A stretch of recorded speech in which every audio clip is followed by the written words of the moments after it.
ఇది మీకు తేలిగ్గా దొరుకుతుంది, ఎలాంటి ఖర్చు ఉండదు, అలాగే అనేక ఔషధపరమైన ఉపయోగాలు ఉన్నాయి.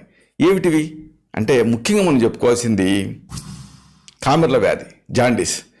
జాండీస్ ఉన్నప్పుడు ఏది తినాలన్నా కానీ, ఏది తీసుకోవాలన్నా కానీ భయంగా ఉంటూ ఉంటుంది. ఇలాంటి సందర్భాల్లో చింత చిగురిని నూరి గుడ్లో వేసి పిండితే రసం వస్తుంది.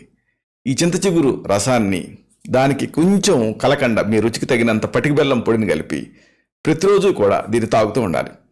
దీంతో క్రమంగా ఈ కామెర్ల వ్యాధి నుంచి మీరు బయటపడతారు. అలాగే ఇంకొక సమస్య ఎక్కువ మందిని ఇబ్బంది పెట్టేది గ్యాస్ట్రైటిస్, కడుపులో మంట. కడుపులో మంట మామూలుగా మన తెలుగు వాళ్ళకి ఎక్కువగా చింతపండు వాడటం అలవాటు. చింతపండు లేనిదే రుచి ఉండదు. అందుకని చింతపండు తింటారు తప్పక, మళ్ళీ కడుపులో మంటతో బాధపడుతూ ఉంటారు. ఇలాంటప్పుడు ఒక చక్కని పరిష్కారం ఏంటంటే చింత చిగురుని ఎండబెట్టండి, పొడి చేసుకోండి. దీన్ని చింత